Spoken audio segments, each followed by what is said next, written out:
Notre conférencier suivant, c'est Gabriel Perret, qui est directeur de recherche CNRS au laboratoire de maths de l'ENS.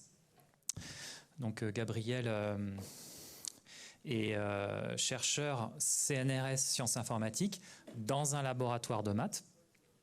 Et c'est vraiment cette double casquette maths-info qui lui a permis d'avoir une recherche incroyablement riche, qui s'inscrit en intelligence artificielle au sens large, avec donc des travaux sur les fondements théoriques de l'IA, avec notamment de l'optimisation, jusqu'à des applications en images et en génomique. Donc Gabriel a reçu plusieurs prix récompensant ses travaux, en particulier la médaille d'argent du CNRS il y a quelques années, je crois en 2021. Et donc aujourd'hui, il va nous parler de transport optimal. C'était l'un de ses sujets de prédilection ces dernières années. Et donc transport optimal appliqué à la génomique. Gabriel, merci d'être avec nous et je t'en prie. Merci Jérôme pour l'introduction. Donc je vais essayer de faire un exposé un peu à plusieurs niveaux. Donc il y aura des maths, parce que c'est ce que j'aime faire, mais il n'y aura pas que ça, donc ceux qui n'aiment pas les maths, pas de souci. J'espère que vous arriverez à suivre aussi ce qui est à côté. Je vais essayer d'avoir expliquer un peu les enjeux. Il y aura de l'optimisation, plusieurs types d'optimisation, assez voisins de ce qu'on a eu à l'exposé précédent, puisque ce sera du transport optimal, donc c'est similaire de l'algorithme de mariage stable qu'on a vu précédemment. Et aussi des applications en génomique. Et je serai un peu d'expliquer différentes façons d'utiliser de l'optimisation pour la génomique. Donc c'est des travaux, certaines des choses dont je vais vous montrer ont été faits par Gert, qui est l'étudiant qui vient juste de soutenir sa thèse, co-encadrée par Laura Cantini, qui est au CNRS et aussi à l'Institut Pasteur. Donc je vais un peu expliquer le contexte, qui est la révolution en génomique de ce qu'on appelle le screening à cellules uniques. Donc on va pouvoir analyser le contenu génétique et le contenu de l'expression génétique de chaque cellule. Et ça, c'est une énorme révolution qui a grosso modo eu une dizaine d'années et donc qui permet de vraiment faire des découvertes spectaculaires, et c'est en pleine explosion. Et ensuite, il y aura une petite pause transport optimal qui est un peu une parenthèse, et ça permettra aussi d'avoir un peu un aspect historique, voir le flot des pensées et comment est-ce que progressivement on a résolu ce problème. Je pense qu'on peut dire ça.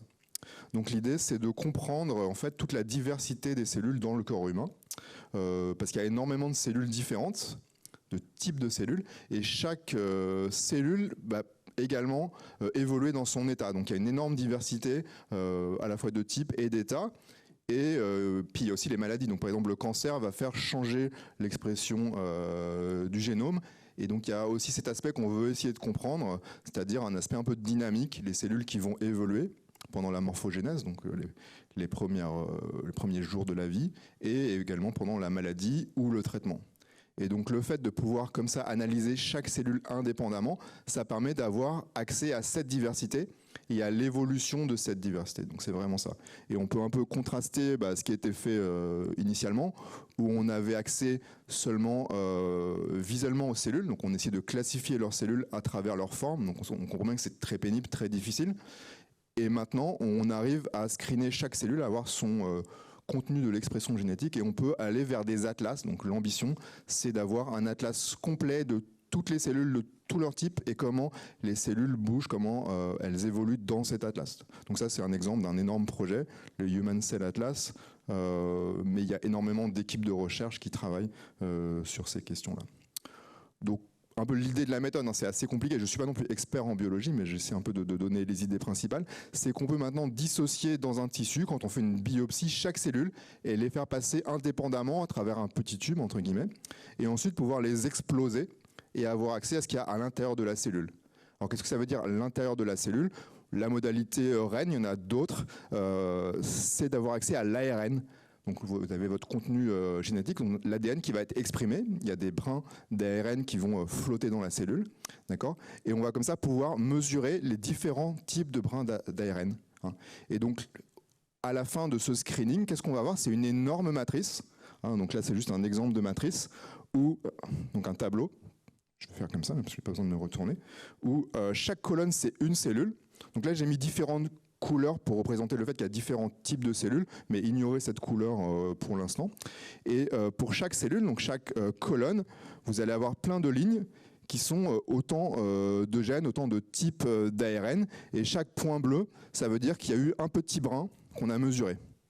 D'accord ? Donc chaque colonne, ça va être une expression d'une cellule. Voilà. Et donc vous allez avoir comme ça un nuage de points en très grande dimension. Donc là, c'est dimension 100 pour ce type de modalité. Il y a d'autres modalités où ça peut être dimension 1000, dimension 10 000, je vais en parler après.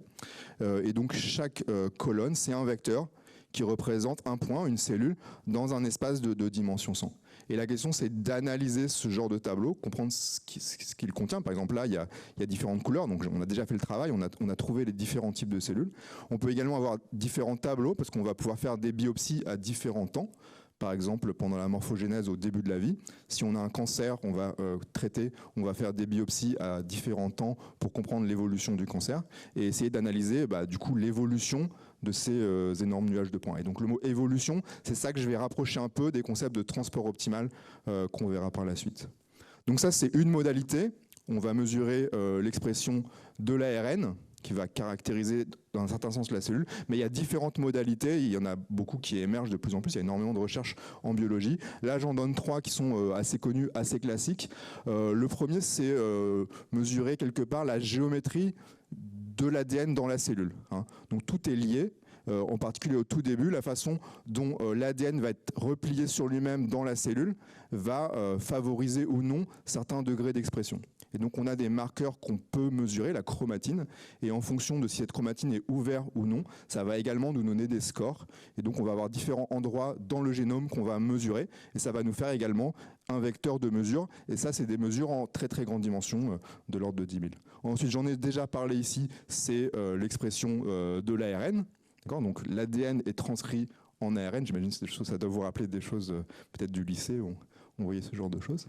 Et ensuite, la dernière phase, c'est la traduction en protéines. Donc l'ARN va créer des protéines qui vont être exprimées. Et là, on va juste mesurer le nombre de protéines pour différents types de protéines.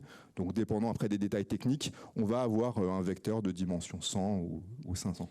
Voilà, donc vous avez différents types de modalités, différents types de tableaux. Et bon, une des choses qu'on cherche à faire, qui est encore extrêmement difficile, et c'est ce sur quoi Laura s'est spécialisée, c'est également essayer de fusionner toutes ces informations ensemble. Donc vous allez avoir une biopsie, vous allez la faire passer à travers différentes machines, vous allez avoir différents tableaux, et votre but, c'est de les fusionner pour avoir une information de meilleure qualité, entre guillemets. Voilà. Donc voilà, il y a beaucoup de questions sous-jacentes, mais là vous avez un peu le type de données qu'on va avoir. Alors ça c'est juste un échantillon, il faut vous imaginer que les tableaux sont gigantesques. Maintenant on arrive à screener des millions, des dizaines de millions de cellules. Donc ça devient des choses qui sont vraiment de l'ordre de plusieurs millions.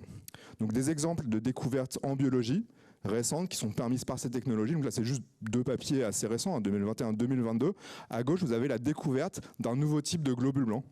Ça peut paraître surprenant, mais en fait, on ne connaît pas encore tous les types de cellules. Et avec ce genre de technologie, on arrive à aller beaucoup plus finement dans la caractérisation des cellules. Et en particulier, ça, c'est des globules blancs qui peuvent s'attaquer à certains types de cancers. Voilà, donc, il y a différents types de globules blancs qui vont attaquer les cellules. Et donc, c'est une découverte fondamentale pour le cancer. Et à droite, c'est plutôt les aspects dynamiques dont je parlais tout à l'heure. Donc là, c'est le développement d'un embryon d'un poisson. Et on va pouvoir non seulement mesurer l'expressivité de l'ARN dans chaque cellule, mais on va pouvoir aussi la placer dans l'espace. Là, c'est une coupe 2D. Donc chaque petit point, c'est une cellule. Et les couleurs correspondent aux différents types qui sont du coup calculables avec la technologie que j'ai présentée tout à l'heure. Et on va du coup faire des échantillons dans le temps et on va pouvoir voir comment ces types évoluent. Donc les cellules vont évoluer, vont se différencier, se spécialiser, et également comment elles vont se déplacer géométriquement dans l'espace pour comprendre de façon très fine la façon dont un embryon se développe. Donc, c'est plutôt les aspects dynamiques dont je reviendrai là-dessus tout à l'heure. Donc voilà, donc une des questions fondamentales qui est ouverte avec ce genre de technologie, c'est plutôt que de faire une seule biopsie et avoir un ensemble de cellules qu'on va juste mélanger entre elles, on va pouvoir avoir accès de façon très fine à toutes les cellules une par une. Et du coup, ça soulève, je pense, 2 questions fondamentales assez immédiates. La première question, c'est juste de savoir si des cellules sont proches ou pas proches, pour les regrouper en paquets, pour créer ces fameux types cellulaires. Donc la question, c'est de trouver une notion de distance entre des vecteurs d'expression. Donc là, je vais vous expliquer qu'on va utiliser le transport ici pour comparer deux cellules. Alors je vais expliquer ce que c'est que le transport optimal, mais on va transporter les gènes et on va mesurer l'effort qu'il va falloir pour transférer l'expression des gènes, je vais rester ici, de la cellule bleue vers la cellule rouge. Donc là, ça va être comparé deux cellules. La question suivante, qui est liée donc à ce que je disais sur les aspects par exemple dynamiques, on va faire deux biopsies et cette fois-ci on va chercher à mettre en regard, en relation, deux biopsies pour voir comment par exemple le poisson évolue dans le temps. Donc cette fois-ci on va faire du transport, mais on ne va pas transporter les gènes, on va transporter les cellules. Et ce que je trouve génial, ce que je trouve vraiment sympa avec ça, c'est qu'on va utiliser la même technique mathématique, les mêmes algorithmes d'optimisation, mais sur des choses qui n'ont rien à voir, sur les gènes ou sur les cellules. Mais au niveau mathématique, quand on prend un peu, on regarde ça d'un peu plus loin, en fait, finalement, ça va être les mêmes équations, les mêmes maths et les mêmes algorithmes. Pour, encore une fois, des choses bien différentes. Donc, ce qui m'amène naturellement, oui, j'ai bien fait la transition, vers la question fondamentale, qu'est-ce que le transport optimal? Et c'est un peu parler de l'historique. Donc là, ça va être une question abstraite, hein. Donc les points qu'on va transporter, ça pourrait être des croissants qu'on emmène des boulangeries vers les cafés le matin, ça pourrait être, je sais pas, de l'essence qu'on emmène en camion, et là, ça pourrait être des gènes ou ça pourrait être des cellules. Donc c'est l'abstraction mathématique ici qui a son intérêt. Et c'est un problème très ancien qui avait été initialement posé par Monge dans un petit mémoire à l'Académie des sciences en 1784, où il posait cette question, que je vais vous poser ici. Si vous avez deux ensembles de points, les rouges et les bleus, avec le même nombre de points, et vous cherchez l'assignement, l'appariement, sigma, donc qui envoie les points rouges vers les points bleus, de manière à minimiser l'effort, la somme totale des distances à parcourir. Donc ici, petit d, ça peut être juste la distance euclidienne, mais ça peut être toute autre notion de distance. Ça peut être le coût en euros. Ça peut être, je sais pas, si vous faites de l'écologie, vous voulez privilégier peut-être des choses qui expriment moins de CO2. Enfin ici, c'est à vous de dire ce que vaut d. Prenons par exemple la distance euclidienne. C'était ce que Monge avait pris dans son mémoire. Donc quelle est la difficulté de cette question? C'est que c'est un problème d'optimisation qu'on va appeler combinatoire, puisqu'on, a priori, on a besoin de tester toutes les façons possibles d'envoyer les points rouges vers les points bleus. Et si vous avez n points, le nombre de possibilités, c'est factoriel n, donc c'est n fois n-1 fois n-2, etc. Donc factoriel n, le nombre de possibilités à tester, a priori est gigantesque.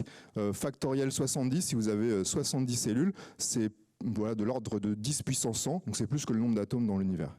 Et donc, Monge n'a pas résolu ce problème. Et du coup, c'est un problème qui est resté comme ça pendant plus de 150 ans.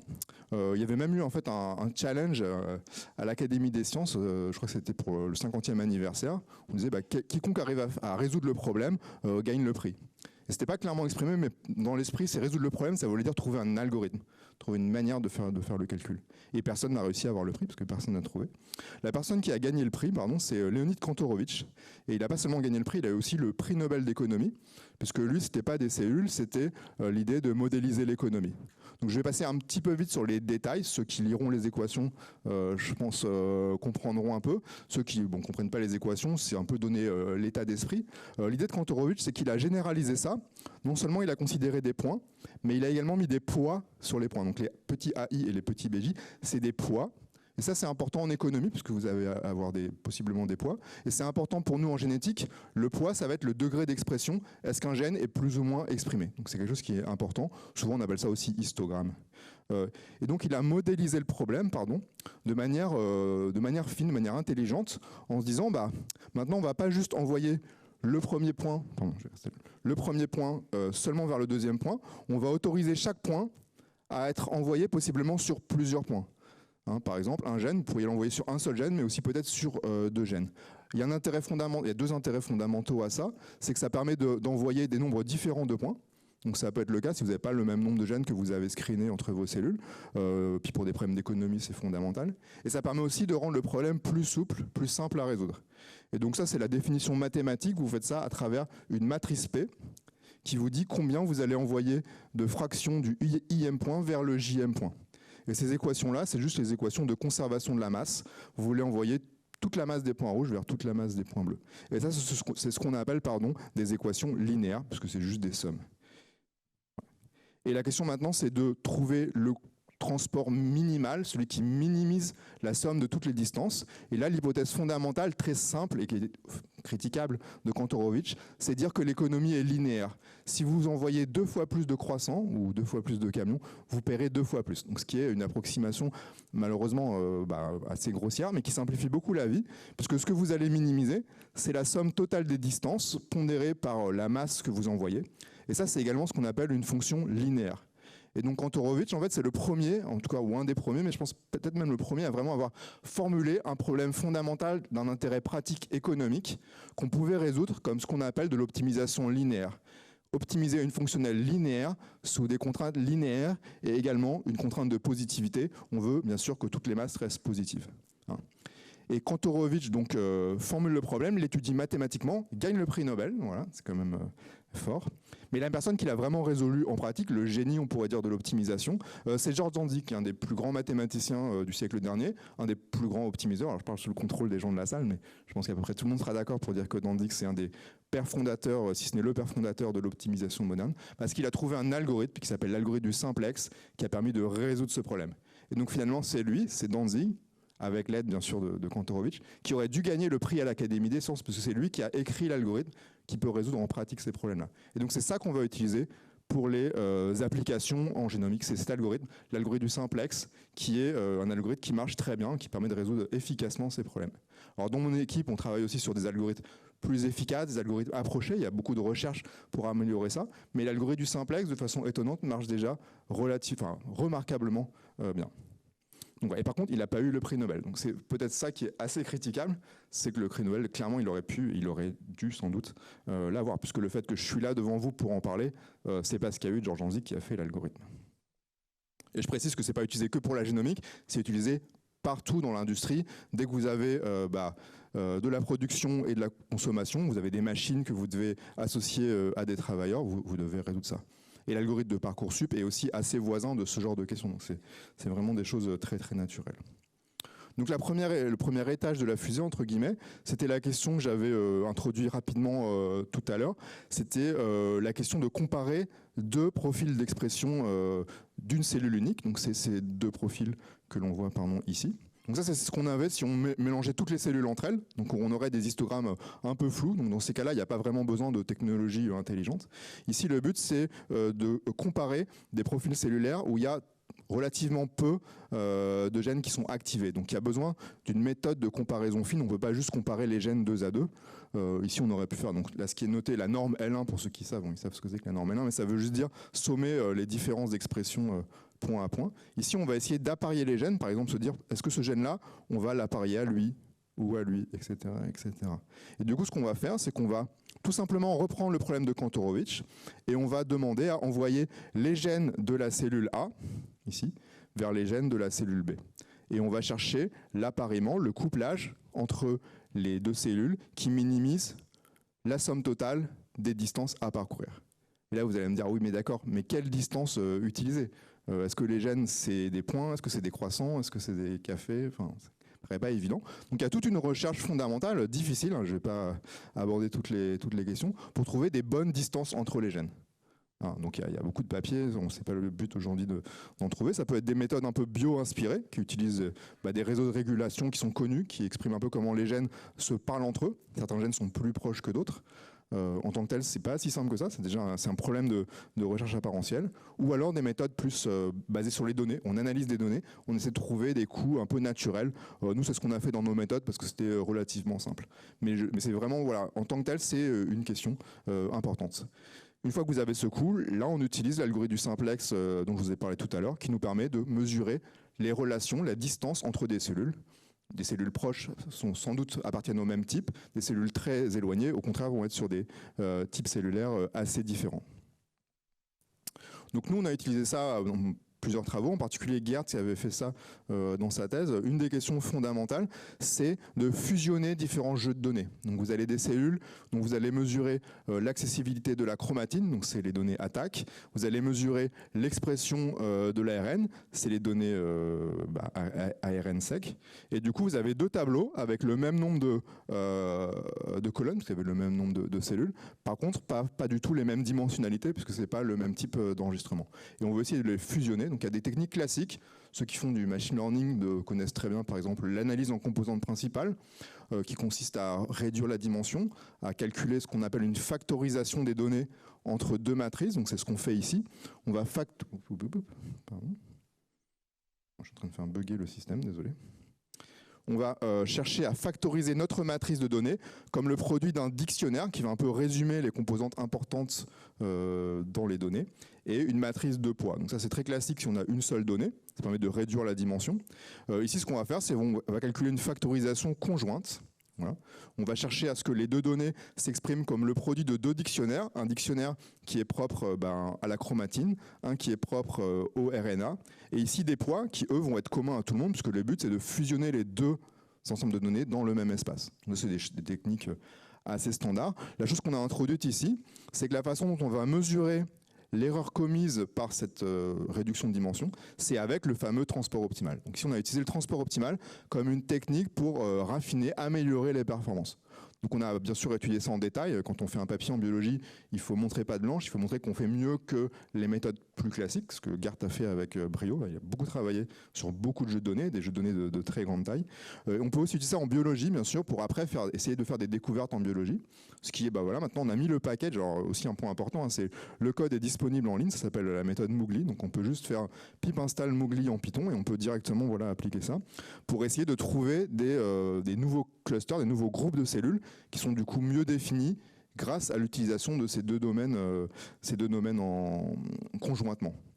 On peut essayer aussi d'analyser les dictionnaires pour essayer d'expliquer la décision, comprendre comment la décision est prise. Une technique classique, c'est de regarder les gènes qui sont activés par le dictionnaire et de rechercher des pathways naturels dans l'organisme qui correspondent à ces ensembles de gènes. Donc ça, c'est aussi une technique classique. On peut comme ça essayer de faire émerger des processus connus. Hein, on n'invente pas des nouveaux processus ici, qui peuvent expliquer comment les décisions sont prises. C'est typiquement des choses qui sont faites de façon assez classique et qui s'intègrent très bien dans ce pipeline. La dernière chose dont je voulais parler, c'est l'utilisation du transport optimal. Cette fois-ci, non pas pour comparer deux cellules entre elles en transportant les gènes, mais au contraire, finalement, faire ça dans l'autre sens et transporter des ensembles de cellules entre elles. Possiblement pour suivre, par exemple, l'évolution d'un ensemble de cellules dans cet espace de gènes. Et ça, c'est quelque chose qui avait été conjecturé ou presque rêvé par Waddington dans les années 30, qui avait conjecturé ou représenté, ou presque philosophiquement, la façon dont les cellules évoluaient, par exemple pendant la morphogénèse, comme un processus d'optimisation. Donc on retrouve l'optimisation, mais ça n'a rien à voir ici. C'est les cellules, un peu comme en physique, hein, la trajectoire des planètes, où là, quand vous faites tomber une balle, ça minimise une fonction. Ici, les cellules, pendant le développement, vont minimiser un certain potentiel énergétique qui vont les faire arriver vers leur configuration finale. Donc c'est un peu une vision, on aurait une cellule non différenciée qui progressivement minimiserait un potentiel d'énergie. Alors ça, c'est une vision d'artiste extrêmement simplifiée, puisqu'en pratique, c'est pas, chaque cellule ne va pas, indépendamment des autres, minimiser son énergie, c'est l'ensemble de toutes les cellules de l'organisme qui collaborent entre elles pour évoluer.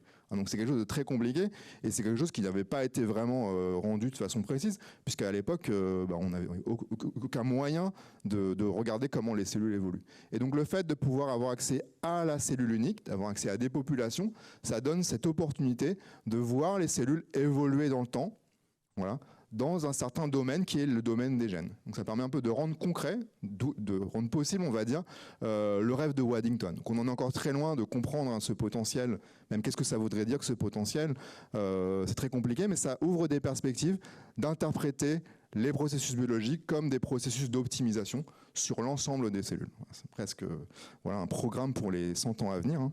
Et donc ce qui a été fait par différentes équipes, ici c'est l'équipe de Shibinger qui a vraiment utilisé du transport optimal, en fait qui a utilisé nos algorithmes. Du coup ils ont téléchargé nos packages Python et puis ils les ont mis en jeu. C'est ici c'est une représentation en 2D. C'est juste une projection en 2D. Il faut s'imaginer que ces points, chaque point, c'est une cellule en dimension de l'ordre de 10 000. Voilà, donc c'est juste une visualisation, mais c'est beaucoup plus complexe. Et là, on a l'impression que c'est juste un seul jeu de cellules. Mais en fait, ce n'est pas le cas. C'est la fusion de biopsies pendant 18 jours. Donc en fait, vous avez 18 biopsies qui ont été collées les unes après les autres. Et la couleur indique le numéro de la biopsie. Donc on voit ici l'évolution de cette biopsie. Et la question qu'on se pose maintenant, c'est comprendre comment les cellules ont évolué. C'est comprendre comment la cellule qui était non différenciée au jour 0 a progressivement évolué pour arriver vers une cellule totalement différenciée. Reconstruire la trajectoire. Et le problème, c'est quand vous faites des biopsies et que vous les screenez, vous détruisez les cellules. Vous n'êtes plus capable de savoir où la cellule va. Donc vous comprenez là qu'on a un problème de transport optimal. On veut recréer les connexions qu'on a perdues à travers la biopsie. C'est pas comme si on regardait comme un match de football, on pourrait regarder tel joueur va évoluer sur le terrain. Si on fait une biopsie, on détruit le joueur de foot et puis on reprend une photo, il y a un nouveau joueur de foot qui est censé être le même et on veut reconstruire cette trajectoire. Et donc Shibinger a utilisé le transport optimal pour connecter, donc là c'est le jour 0, le jour 1, et en résolvant exactement le problème de tout à l'heure, il a pu recréer les connexions. Et en les joignant les unes après les autres, on peut ainsi suivre une trajectoire continue qui est l'évolution de la cellule. Est-ce que cette évolution optimise quelque chose? C'est plus ou moins encore inconnu. C'est sur ça qu'on travaille avec mon équipe. C'est comprendre si ces trajectoires en rouge sont des minimisations d'énergie, sont des évolutions sur un paysage énergétique. Et quand je dis les trajectoires en rouge, j'en ai tracé 2, mais il y a 1 million ici de trajectoires que je ne vais pas dessiner, j'en ai juste tracé 2. Alors je ne sais pas si j'ai encore le temps, mais peut-être un tout petit peu de temps, pour vous parler de questions plus difficiles, de questions qui sont, à mon avis, d'actualité, qui est essayer de faire ces choses-là, mais non pas sur un seul domaine omique, pas seulement sur le RNA par exemple, mais sur 2 domaines distincts. Donc là, j'ai représenté 2 données en dimension 2, mais il faut s'imaginer que le X, c'est l'ARN en dimension 10 000, et l'inverse, le rouge c'est dimension 10 000, et le bleu c'est des données de chromatine, donc en dimension encore plus grande, une dimension un facteur 10 plus grand, donc en dimension 100 000. Et la question c'est comment finalement faire un transport optimal, puisque c'est le même patient, c'est la même biopsie, mais entre 2 espaces différents. Il se trouve que cette chose-là, c'est une question théorique très difficile qui a été abordée par pas mal de mathématiciens, en particulier par Facunto Memoli et Karl Theodor Sturm, qui ont proposé une extension de ce problème de Kantorowicz, qu'ils ont appelé Gromov-Wasserstein, en l'honneur de Mikhail Gromov, qui est un mathématicien très connu, qui avait aussi posé des questions similaires, mais en géométrie. Et là, l'idée, c'est non pas de transporter une cellule vers une autre, comme on l'avait vu, c'est de regarder les paires de cellules. Donc vous allez regarder une paire ici, X et X', elle va être envoyée sur une paire Y, Y', mais comme les 2 espaces sont totalement différents, vous n'avez plus moyen de savoir est-ce que X est loin ou proche de Y, ça ne fait pas de sens puisqu'ils ne sont même pas dans des espaces de même dimension. Donc là, ce que vous allez regarder, c'est est-ce que le transport il est optimal en termes de préservation des distances. Vous cherchez à ce que la distance entre X et X' soit aussi proche que possible de la distance entre Y et Y'.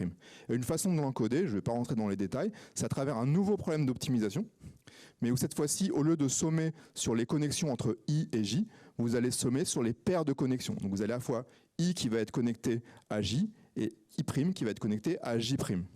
Une façon de l'exprimer, c'est juste de faire le produit des matrices grand P qui vont du coup indiquer quand est-ce que des paires vont être mis en connexion. Donc on a un nouveau problème d'optimisation, mais cette fois-ci, au lieu d'être linéaire, il va être quadratique. Vous avez un produit, ça va être un polynôme de degré 2. Et en fait, malheureusement, on tombe sur des problèmes infiniment plus compliqués. On tombe sur des problèmes qu'on appelle NP difficiles. C'est-à-dire qu'a priori, il n'y a pas d'algorithme connu, efficace pour résoudre ces choses-là.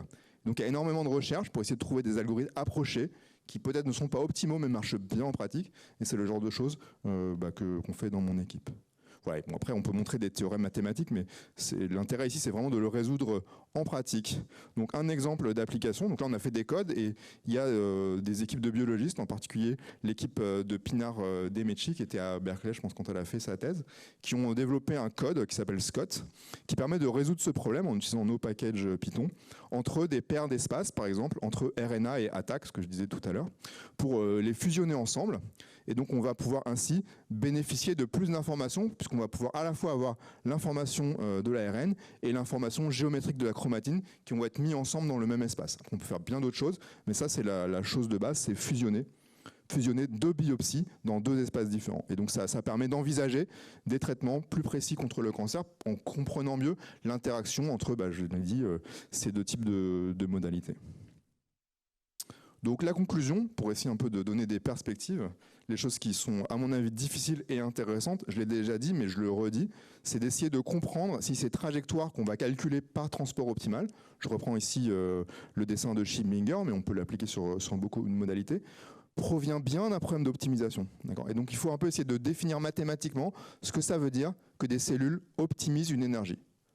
Et ça peut se faire, et il se trouve qu'il y a encore une fois des mathématiciens menés par Luigi Ambrosio, il y a aussi Giuseppe Savare et Nicolas Guigli, qui étaient chercheurs en France il y a quelques années, qui ont même écrit un livre là-dessus, donc c'est un livre assez ardu, très mathématique, qui définit de façon précise ce que ça veut dire pour un ensemble de cellules ou un ensemble de points de minimiser une énergie. Ce qu'on appelle un flow gradient, un flow minimisant. Là, je vous ai mis l'équation.